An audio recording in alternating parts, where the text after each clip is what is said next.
구조적으로 봤을 때 오늘 우리가 읽게 되는 이 나발 이야기는 이 다윗이 사울을 살려주었던 이야기와 그리고 다윗이 또 사울을 살려주는 이야기 사이에 들어가 있습니다.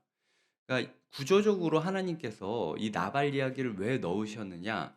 하나님께서 하나님의 사람을 어떻게 이끌 것인지를 보여주는 것이죠. 왜 다윗이 사울을 살려야만 했는가? 하나님께서 원하시는 나라의 모습이 어떤 모습인가? 그리고 다윗이라는 사람이 어떤 마음을 지켜야 되는가? 라는 부분을 우리가 주의해서 살펴보도록 하겠습니다. 오늘 우리가 읽은 본문 21절에 보면 그가 악으로 선을 갚았다라고 이야기를 하고 있습니다. 사실은 다윗이 겸비해야 될 자세가 바로 이 부분에 대한 부분이었습니다. 끝까지 선으로 선을 이길 수 있는가? 상대방이 나의 선을 악으로 반응했을 때 그럼에도 불구하고 내가 분노하지 않고 선함을 유지할 수 있는가? 이게 다윗의 인생에 있어서 굉장히 중요한 질문이 될 것입니다. 다윗이 만약 이 이야기를 하면은 다윗의 나라를 망한다는 거죠. 22절에 보면은 이 다윗이 이렇게 이야기합니다. 하나님은 다윗에게 벌을 내리시고 또 내리시기를 원하노라 하였더라. 저희가 반복적으로 사울의 잘못된 모습을 이야기했을 때 사울은 기도하지 않고 하나님의 뜻을 마음대로 단정지었던 게 사울의 문제였다라고 이야기를 드렸어요. 그런데 지금 다윗이 이 상황 가운데 기도했다는 얘기가 없습니다. 다윗은 그저 이 상황 가운데 너무 화가 난 나머지 하나님은 이럴 것이다 라고 단정 지으면서 군사들을 데리고 나가고 있다라는 거죠. 다윗이 물론 선대한 것이 맞습니다. 다윗이 저는 마치 불량배들이 뭐 소위 조폭들이 그냥 뭐 어슬렁어슬렁 거리면서 내가 가게 지켜줬으니까 뭐 어느 정도는 나한테 줘라 이런 이야기가 아니라는 걸 알고 있어요. 왜냐면은 그 나발의 그 수하조차도 우리 주인은 불량한 사람인데 다윗은 끝까지 선함을 유지했다라고 이야기하고 있거든요. 다윗은 자기가 광야 생활을 하는 마당이었지만 그럼에도 불구하고 내 앞에 있는 이 사람들을 최대한 선대하려고 노력했던 것은 맞습니다. 그런데 어느 순간 이 사람이 기도하지 않고 정신줄을 놓아 버리니까 그 다윗조차도 사울과 전혀 다를 바 없는 사람으로 전락해 버리는 모습. 그것이 하나님께서 오늘 우리에게 주시는 교훈이라는 것이죠. 하나님께서는 기도하지 않는 자는 다윗도 사울이 될 수 있다고 이야기하십니다. 우리 가운데 과거에 얼마나 많은 하나님 골리앗을 우리가 쓰러뜨렸다라는 전설적인 기적이 우리의 삶에 있다 할지라도 오늘 기도하지 않으면 우리 사울이랑 똑같이 살아가시는 거예요. 저 또한 제가 목사로서 살아가고 있지만 오늘 제가 하나님 앞에 마음을 내려놓지 않으면 저 또한 사울처럼 살아갈 수 있다라는 것입니다. 그게 저한테 엄중한 경고가 되어서 날라오고 있는 것이죠. 다윗은 광야 생활을 하고 있었지만 사실은 다윗의 입장에서는 충분히 있었습니다. 그는 600명의 동역자들이 있었습니다. 재산이 없던 것도 아니에요. 그가 나발을 죽이겠다라고 칼을 뽑았을 때 그와 함께 있던 백성들, 수하들이 다 무장 상태에 있었고, 그러니까 어느 정도 무장 집단이 될 정도로 세력을 갖춘 상태였고, 재정적으로 봤을 때도 200명을 그 자기 소유물을 지키게 하지 않습니까? 200명을 소유물 곁에 두었다라고 이야기를 하는데 오늘 본문은 의도적으로 이 말을 넣음으로써 다윗이 과연 먹을 게 진짜 굶어 죽기 직전이라서 어쩔 수 없이 했던 것이냐? 아니면은 자기의 것이 충분히 남아 있음에도 불구하고 그저 자기를 누군가가 모욕했다라는 사실 때문에 이 내적으로 발끈해 가지고 모욕감을 느낀 것에 대한 보복으로 지금 움직이고 있는 것이냐를 명확하게 보여주고 있다라는 것이죠. 다윗의 마음이 공허했습니다. 왜냐면은 오늘 1 절은 사울이 죽은 것으로부터 시작하는데 다윗 또한 하나님께 직접적으로 기도하는 법을 배웠고 그게 얼마나 중요하다라는 사실을 깨달았는데도 불구하고 사우 사무엘이 나를 떠났다라는 그 공허감으로부터 회복이 되지 않은 거예요. 그러니까 기도하기보단 그 공허감과 우울감 속에 자기도 모르게 그냥 삶을 맡겨 버리게 된 거라는 거죠.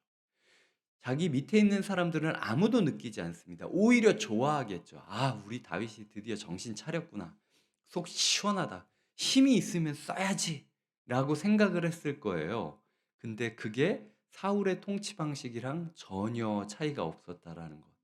이 사건이 끝났을 때 다윗은 깨닫게 되는 겁니다. 나도 별거 아니라는 것, 기도하지 않으면 아무것도 안 된다라는 것, 내가 가장 싫어했던 모습인 사울의 모습, 무너져야 했던 왕의 모습으로 내가 그 자리에 설 수도 있다라는 두려움이 이 사건 이후에 다윗에게 생겼고, 그래서 다윗이 또다시 사울과 만났을 때 사울을 용서하고 놓아줄 수 있는 사람으로 세워지게 된다라는 것이죠.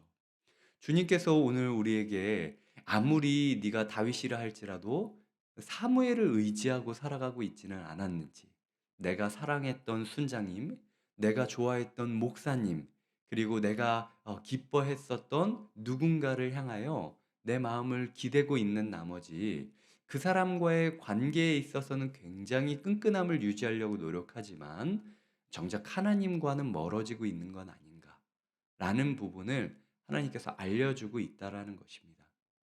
지금 사무엘이 죽고 온 이스라엘이 라마 이 사무엘 집에서 장례식을 치르고 있었는데도 다윗은 그 장례식장에 가지 못했습니다.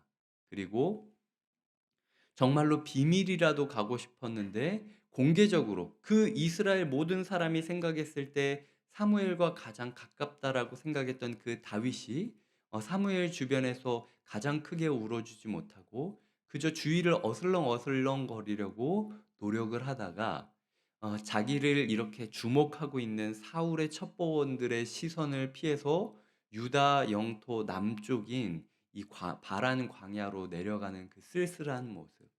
그 쓸쓸한 모습 가운데 만약 하나님이라면 그에게 그럼에도 불구하고 네가 이 자리에서 사무엘을 위해 울며 기도함으로 너의 애곡을 다해야 된다. 네가 사무엘 옆에서 장례식을 치르지 못한다 할지라도 결코 그것이 슬퍼할 일은 아니다. 라고 하나님께서는 다윗에게 말씀해 주고 계시다라는 것이죠. 하나님께서 오늘 우리에게 이야기하십니다. 다윗이 600명의 동역자가 있었듯 너에게도 수많은 동역자가 있다. 근데 너는 그 동역자를 보느냐? 아니면은 바보처럼 자기가 무슨 말 하는지도 모르고 외치는 나발, 이 나발이 바보라는 뜻이거든요. 그 바보 같은 한 사람 때문에 너의 인생을, 너의 오늘을 분노로 불태우고 말겠느냐? 너의 주변에 있는 사람들이 모두 너를 지키기 위하여 너의 말 한마디에 싸울 준비가 다 돼 있는 사람들이다. 그 사람들이 있음에 감사하며 오늘 하루를 살아가겠니? 아니면 그 사람들을 조종해서 너의 개인적인 복수를 이루는 데에 하루를 보내겠니? 그리고 너의 삶에 네가 지켜야 될 재산이 200명이 달라붙어야만 지킬 수 있는 재산임에도 불구하고 네가 가지고 있는 것을 바라보는 것이 아니라 상대방에서 그 작은 거 하나 얻어내겠다라고 아득바득 살아갈래? 어떻게 할래? 라고 하나님께서 물어보고 계시다라는 것이죠. 이 자리에 계신 우리는 사울보다는 다윗에 더 가까운 분들입니다. 제가 기도하는 분들 때문에 얼마나 행복하게 지내는지 몰라요. 하지만 그럼에도 불구하고 오늘 주님께서 우리에게 말씀하고 있다라는 거죠. 사람을 보지 말고 하나님을 봐라. 그리고 개인적인 그 모욕감으로 인하여 오늘 하루를 분노로 불태우는 것이 아니라 날마다 매 순간 기도함으로 나의 동역자들과 함께 감사와 자족의 삶을 살아가라. 이것이 하나님께서 우리에게 주시는 교훈인 것입니다. 그나마 우리에게 희망이 있는 것은 지금 아비가일이 있다라는 거죠. 하나님께서는 우리가 절대적으로 실수할 수 있는 그 순간에 우리에게 누군가를 보내주십니다. 그리고 우리를 말려주세요. 아비가일은 다윗이 보기에는 한없이 연약한 한 여인일 뿐이었습니다. 하지만 그 여인을 내일 살펴보겠지만 그 여인의 이야기를 하나님의 이야기로 받기 시작했을 때 다윗은 정신을 차리게 돼요. 그리고 하나님께서 다윗 대신에 심판해야 될 일들을 심판해 주십니다. 다윗은 어쩌면은 하나님의 손을 기다리고 있는 게 가장 적절했다라는 것이죠.